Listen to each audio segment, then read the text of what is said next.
आपके ये जो सांसद हैं ये भी दिखते कहाँ हैं आपको?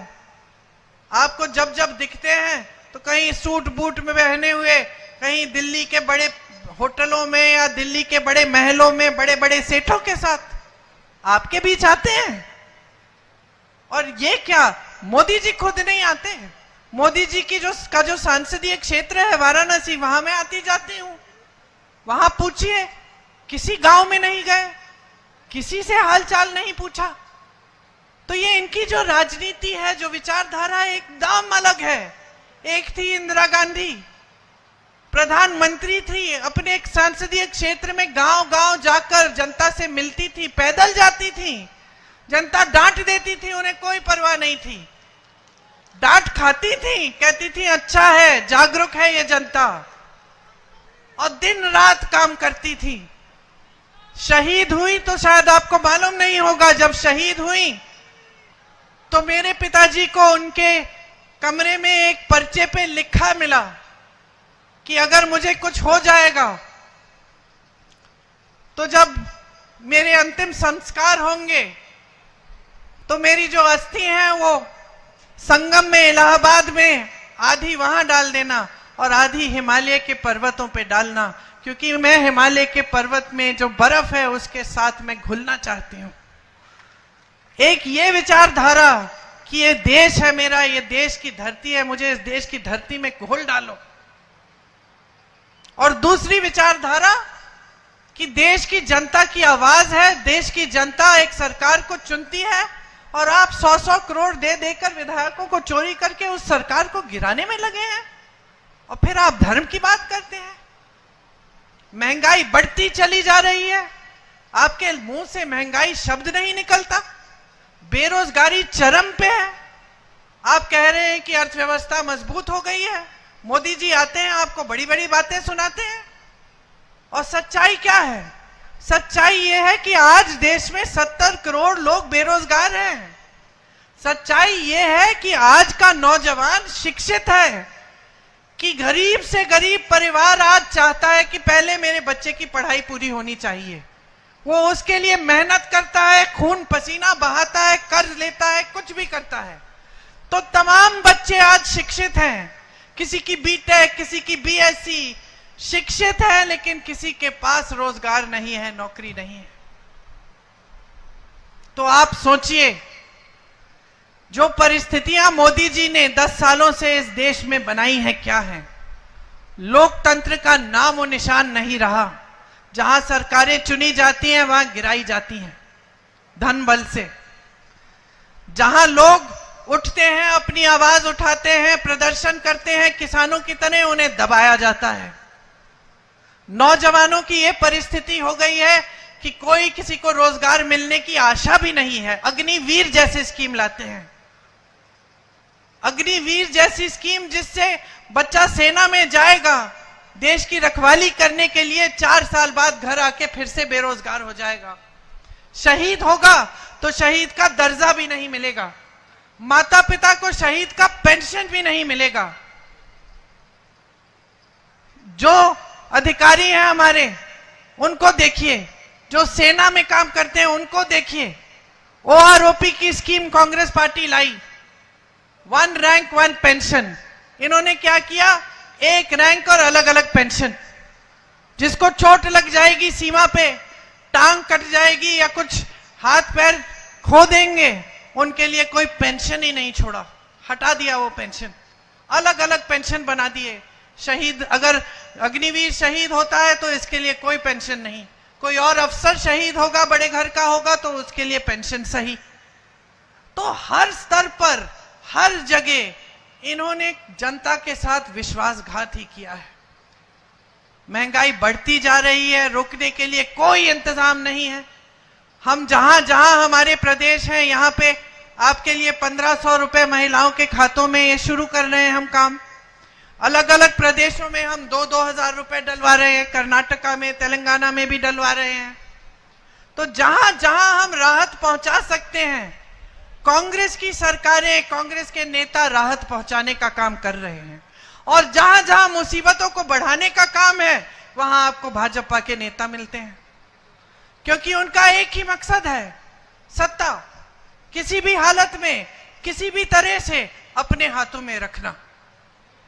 अब चुनाव में आपके सामने आते हैं तो फिर से वही बहकी बहकी बातें, आपके ध्यान को भटकाने वाली बातें शुरू हो गई। फिर धर्म की बात, फिर वही बातें कि कांग्रेस पार्टी आपके मंगलसूत्र चुरा लेगी। अरे 55 सालों से हमारी सरकारें रही, किसी ने आपके मंगलसूत्र चुराए? इंदिरा जी ने तो अपने गहने देश को दिए थे जब जंग थी। मेरी माता जी का मंगलसूत्र देश को कुर्बान हुआ है, मेरे पिता शहीद हैं, और ये लोग कहते हैं हम आपके मंगलसूत्र चुराएंगे। गुजरात गए मोदी जी, कहने लगे कि आपकी 2 भैंसें हैं तो कांग्रेस वाले 1 भैंस चुरा लेंगे। ये फिजूल की बातें हैं। हम लोग हंस लेते हैं, जनता तो हंस रही है, लेकिन गहराई से देखें तो देश के प्रधानमंत्री हैं। यही उनकी सभ्यता है कि चुनाव के समय आकर आपके सामने इधर उधर की बातें करें, महंगाई की बात न करें, बेरोजगारी की बात न करें, यहां आपदा हुई यहां राहत दिलवाने की बात न करें, आपकी समस्याएं जो है उनको हल करने की बात ही न करें। इतना अहंकार हो गया है कि अपने आप को देवता समान समझने लग गए हैं, और इतना अहंकार हो गया है कि सोचते हैं कि चुनाव में भी धर्म का नाम लेके हमें बार बार वोट तो मिल ही जाएंगे, हमें काम करके दिखाने की कोई जरूरत नहीं है। तो अब ये पूरा सिलसिला कौन बदलेगा? कौन बदलेगा? हम सब तो हाजिर हैं, लेकिन जब तक आप जागरूक नहीं बनेंगे, जब तक आप नहीं तय करेंगे कि जिस तरह से आपने अपना समाज सभ्य रखा है उस तरह से आप एक सभ्य राजनीति भी इस देश में फिर से स्थापित करना चाहते हैं, तब तक कुछ नहीं बदलेगा। सुक्कू जी ने कहा कि हमारी सरकार है, प्रियंका जी ने बनाई ये सरकार। नहीं, प्रियंका जी ने सरकार नहीं बनाई, सरकार आपने बनाई। मैं तो सिर्फ आपकी आवाज उठाती हूं, मैं तो सिर्फ आपको आईना दिखाती हूं कि देखिए ये हो रहा है देश में, इसको रोकिए, शक्ति आपके हाथों में है। हम सब आपके नुमाइंदे हैं, हम आपके प्रतिनिधि हैं, हम लड़ाई लड़ने के लिए तैयार हैं और हम रोज लड़ रहे हैं। यहां हमारी सरकार का एक एक मंत्री, एक एक सदस्य, मुख्यमंत्री जी, उप मुख्यमंत्री जी लड़ रहे हैं। इनकी सरकार पे हमेशा खतरा रहता है, लेकिन ये खड़े रहते हैं, लड़ते रहते हैं, आपके बीच आते रहते हैं। वहां दिल्ली में राहुल गांधी जी 4000 किलोमीटर कन्याकुमारी से कश्मीर पैदल चले, मणिपुर से मुंबई चले, सिर्फ आपकी समस्याओं को समझने के लिए और आपके बीच आने के लिए, सिर्फ ये कहने के लिए कि जिस देश की रक्षा आपके बेटे सरहद पे कर रहे हैं वो देश एक है, एकजुट रहना चाहिए और उस देश की एकता बनी रहनी चाहिए। राहुल जी को घर से निकालते हैं, संसद से निकालते हैं, तमाम उन पर केस डालते हैं, लेकिन पीछे नहीं हटते, खड़े रहते हैं, लड़ते रहते हैं। हम सब लड़ेंगे और लड़ते रहेंगे आपके लिए। हम इस देश के लोकतंत्र, इस देश के संविधान पर आंच नहीं आने देंगे, लेकिन हमारे साथ आपको लड़ना पड़ेगा, आपको भी जागरूक होना पड़ेगा। इस चुनाव में शुरू से कांग्रेस पार्टी के एक एक नेता ने सिर्फ आपके काम की बात की है। हम गारंटी लाए हैं तो आपके लिए लाए हैं। जिस तरह से प्रदेश सरकार गारंटी को पूरा करने का काम कर रही है, ओपीएस लागू कर रही है, अब महिलाओं के खातों में पैसे डालना शुरू किया है, और जैसे ही चुनाव, जैसे आपने कहा, खत्म होगा फिर से शुरू होगा, उसी तरह से हम देश भर में कुछ गारंटी लाए हैं। महिलाओं के लिए जो आपको प्रदेश सरकार से मिल रहा है वो मिलेगा, लेकिन ऊपर से आपको केंद्र सरकार की तरफ से 8500 रुपए हर महीने आपके खातों में डाले जाएंगे। सरकारी नौकरियां 50% आपको मिलेंगी महिलाओं को, पहले के आरक्षणों के तहत। नौजवानों के लिए एक अप्रेंटिसशिप का प्रोग्राम लाएंगे, जिससे 1 लाख रुपए एक सालाना आप कमा पाएंगे, आपका हुनर बढ़ाया जाएगा, जब तक आपकी स्थायी नौकरी नहीं होगी तब तक आप अप्रेंटिसशिप का प्रोग्राम करके कमा पाएंगे। नौजवानों के लिए 5,000 करोड़ रुपए का फंड लाएंगे ताकि आप जब अपना कारोबार शुरू करना चाहेंगे तो आप उस कारोबार को बना सकेंगे, आपके लिए सुविधा होगी। पेपर लीक होते हैं उसके खिलाफ सख्त कानून लाएंगे और 30 लाख खाली पद जो मोदी जी ने खाली छोड़े अपनी सरकार में वो भरेंगे और आपको हम रोजगार दिलवाएंगे। किसान भाइयों के लिए एमएसपी मतलब न्यूनतम समर्थन मूल्य आपका कानूनी अधिकार बनाएंगे। जिस तरह से आज भोजन का अधिकार इस देश में कानूनी अधिकार है गरीब परिवारों का, मोदी जी देते हैं आपको राशन, कहते हैं आप पे एहसान कर रहे हैं, अपनी फोटो चेप के देते हैं। सच्चाई यह है कि वो कानून कांग्रेस पार्टी ने बनाया जो मजबूर करता है मोदी जी को कि आपको राशन दें। इसी तरह से हम कानून लाएंगे कि न्यूनतम समर्थन मूल्य आपको मिलना ही होगा। इसके साथ साथ किसानों के कर्ज माफी के लिए एक स्थायी आयोग लाएंगे जिससे जब जब आपको संकट में होंगे और आपको सुविधा की जरूरत होगी आप जाकर उस आयोग से सुविधा ले पाएंगे। किसान आज खेती के हर सामान के लिए जीएसटी दे रहा है। पेट्रोल डीजल महंगा हो गया है, ऊपर से हर सामान पे जीएसटी है, सारे सामान महंगे हैं। कांग्रेस पार्टी ये कह रही है कि केंद्र में हमारी सरकार आएगी तो हर सामान से, खेती के सामान से जीएसटी हटाएगी ताकि खेती के सारे सामान सस्ते हों।